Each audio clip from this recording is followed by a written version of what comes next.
सोना। सोना की आज अचानक स्मृति हो आने का कारण है मेरे परिचित स्वर्गीय डॉक्टर धीरेंद्रनाथ वसु की पौत्री सुस्मिता ने लिखा है।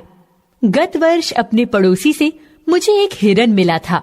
बीते कुछ महीनों में हम उससे बहुत स्नेह करने लगे हैं, परंतु अब मैं अनुभव करती हूँ कि सघन जंगल में संबद्ध रहने के कारण तथा अब बड़े हो जाने के कारण उसे घूमने के लिए अधिक विस्तृत स्थान चाहिए। क्या कृपा करके आप उसे स्वीकार करेंगी? सचमुच मैं आपकी बहुत आभारी रहूंगी, क्योंकि आप जानती हैं कि मैं उसे ऐसे व्यक्ति को नहीं देना चाहती जो उससे बुरा व्यवहार करे। मेरा विश्वास है आपके यहाँ उसकी भली भांति देखभाल हो सकेगी। कई वर्ष पूर्व मैंने निश्चय किया था कि अब हिरन नहीं पालूंगी, परंतु आज उस नियम को भंग किए बिना इस कोमल प्राण जीव की रक्षा संभव नहीं है। सोना इसी प्रकार अचानक आई थी, परंतु अब तक वह अपनी शैशवावस्था भी पार नहीं कर सकी थी। सुनहरे रंग का रेशमी लच्छों की गांठ के समान उसका कोमल लघु शरीर था, छोटा सा मुंह और बड़ी बड़ी पानीदार आंखें। देखती तो लगता था कि अभी छलक पड़ेंगी। लंबे कान, पतली सुडौल टांगे, जिन्हें देखते ही प्रसुप्त गति की बिजली की लहर देखने वालों की आंखों में कौंध जाती थी।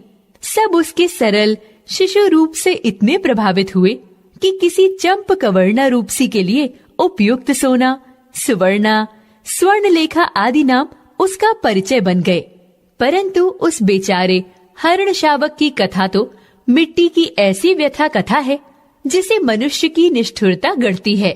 बेचारी सोना भी मनुष्य की इसी निष्ठुर मनोरंजन प्रियता के कारण अपने अरण्य परिवेश और स्वजाति से दूर मानव समाज में आ पड़ी थी।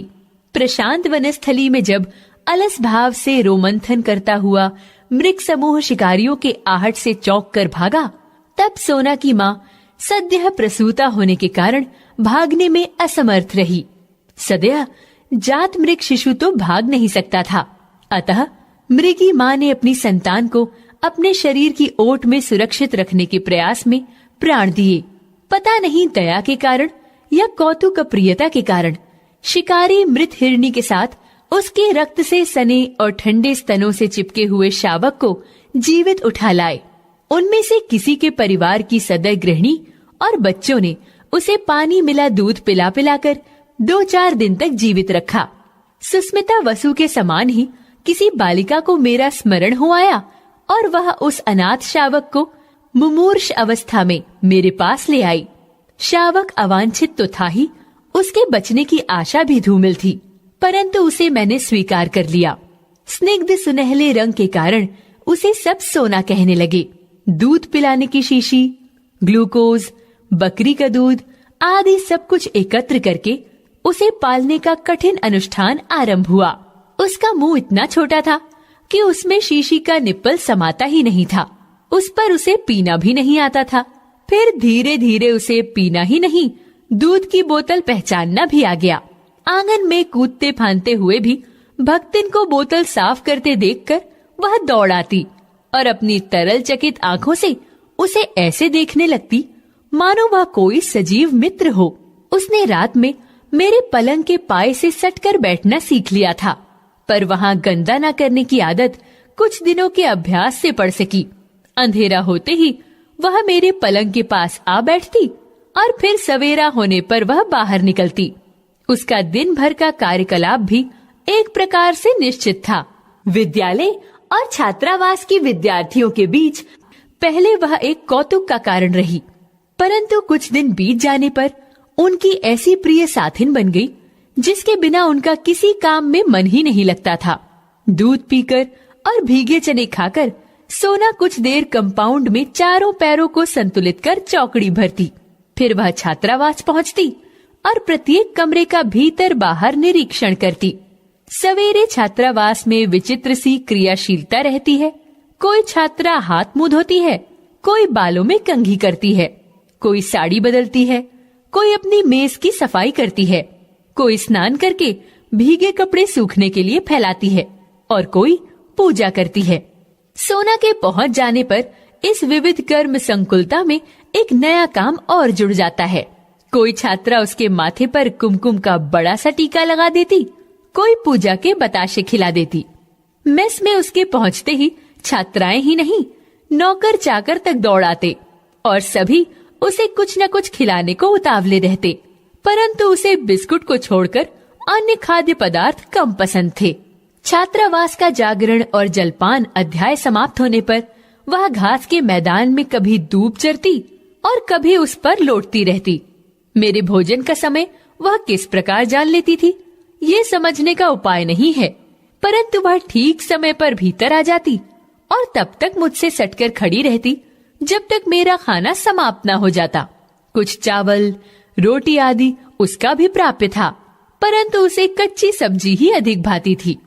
घंटी बजते ही वह फिर प्रार्थना के मैदान में पहुंच जाती और उसके समाप्त होने पर छात्रावास के समान ही कक्षाओं के भीतर बाहर चक्कर लगाना आरंभ करती। उसे छोटे बच्चे अधिक प्रिय थे क्योंकि उनके साथ खेलने का अधिक अवकाश रहता था। वे पंक्तिबद्ध खड़े होकर सोना सोना पुकारते और वह उनके ऊपर से छलांग लगाकर एक ओर से दूसरी ओर कूदती रहती। वहां सर्कस जैसा खेल कभी घंटों चलता, क्योंकि खेल के घंटों में बच्चों की एक कक्षा के उपरांत दूसरी कक्षा आती रहती। मेरे प्रति स्नेह प्रदर्शन के कई प्रकार थे।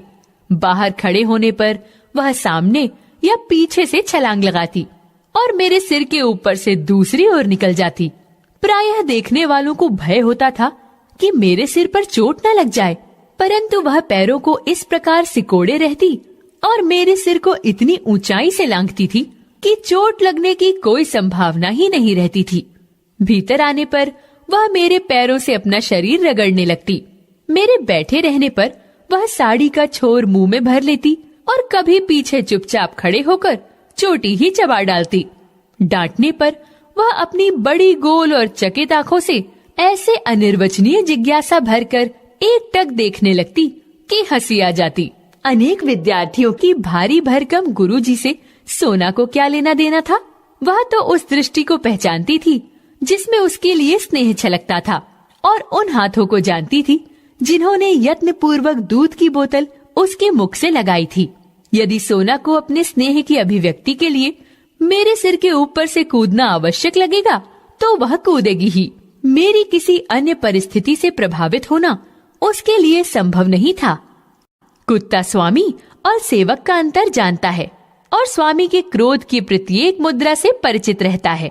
स्नेह से बुलाने पर वह गदगद होकर निकट आ जाता है और क्रोध करते ही सभीत और दयनीय बनकर दुबक जाता है। पर हिरन यह अंतर नहीं जानता, अतः उसका पालने वाले से डरना कठिन है। यदि उस पर क्रोध किया जाए तो वह अपनी चकित आंखों में और अधिक विस्मय भरकर पालने वाली की दृष्टि से दृष्टि मिलाकर खड़ा रहेगा, मानो पूछता हो क्या ये उचित है। वह केवल स्नेह पहचानता है जिसकी स्वीकृति बताने के लिए उसकी विशेष चेष्टाएं हैं। मेरी बिल्ली गोधुली, कुत्ते हेमंत वसंत, कुतिया फ्लोरा सबसे पहले इस नए अतिथि को देखकर रुष्ट हुए, परंतु सोना ने थोड़े ही दिनों में सबसे सख्य स्थापित कर लिया। फिर तो वह घास पर लेट जाती और कुत्ते और बिल्ली उस पर उछलते कूदते रहते। कोई उसके कान खींचता, कोई पैर, और जब वे इस खेल में तन्मय हो जाते तब वह अचानक चौकड़ी भरकर भागती और वे गिरते पड़ते उसके पीछे दौड़ लगाते। वर्ष भर का समय बीत जाने पर सोना हरण शावक से हरिणी में परिवर्तित होने लगी। उसके शरीर के पीताभ रोएं ताम्रवर्णी झलक देने लगी, टांगे अधिक सुडौल हो गई और खुरों के कालेपन में चमक आ गई। ग्रीवा अधिक बंकिम और लचीली हो गई।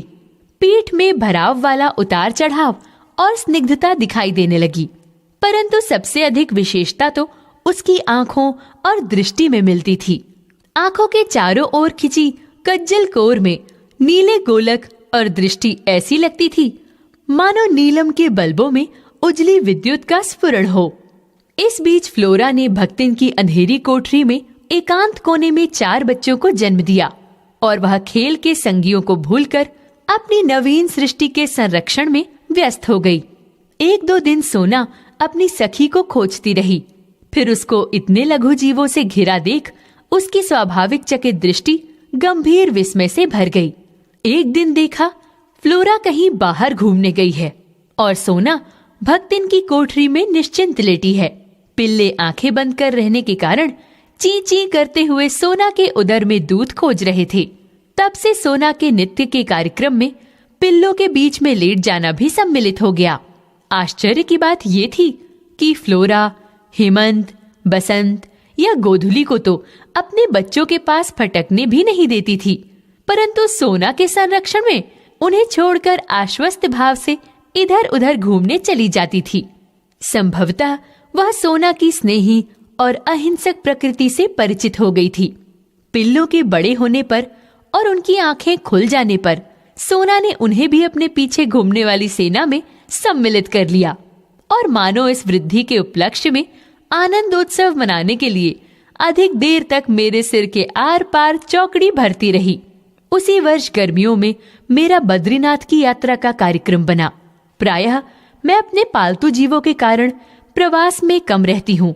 उनकी देखरेख के लिए सेवक रहने पर भी मैं उन्हें छोड़कर आश्वस्त नहीं हो पाती।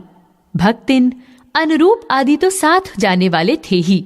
पालतू जीवों में से मैंने फ्लोरा को साथ ले जाने का निश्चय किया, क्योंकि वह मेरे बिना नहीं रह सकती थी।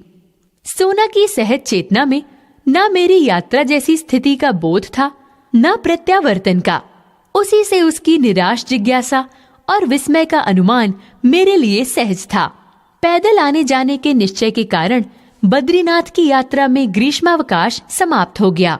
जुलाई में लौटकर जब मैं बंगले के द्वार पर आ खड़ी हुई, तब बिछड़े हुए पालतू जीवों में कोलाहल होने लगा। गोधुली मेरे कंधे पर आ बैठी।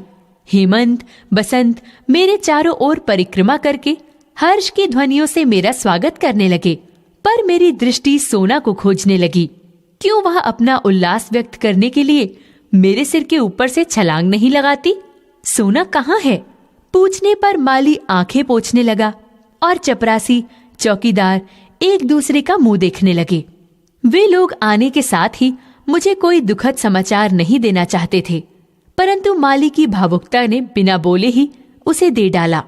ज्ञात हुआ कि छात्रावास के सन्नाटे और फ्लोरा के तथा मेरे अभाव के कारण सोना इतनी अस्थिर हो गई थी कि इधर उधर खोजती सी वह प्रायः कंपाउंड के बाहर निकल जाती थी। इतनी बड़ी हिरनी को पालने वाले तो कम थे, परंतु उसका खाद्य और स्वाद प्राप्त करने के इच्छुक व्यक्तियों का बाहुल्य था। इसी आशंका से माली ने उसे मैदान में एक लंबी रस्सी से बांधना आरंभ कर दिया था। एक दिन न जाने किस स्तब्धता की स्थिति में बंधन की सीमा भूलकर वह बहुत ऊंचाई तक उछली और रस्सी के कारण मुंह के बल धरती पर आ गिरी। वही उसकी अंतिम सांस और अंतिम उछाल थी। सब सुनहले रेशम की गठरी से शरीर को गंगा में प्रवाहित कराए और इस प्रकार किसी निर्जन वन में जन्मी और जनसंकुलता में पली सोना की करुण कथा का अंत हुआ। सब सुनकर मैंने निश्चय किया था कि अब हिरण नहीं पालूंगी, पर संयोग से फिर हिरण पालना पड़ रहा है।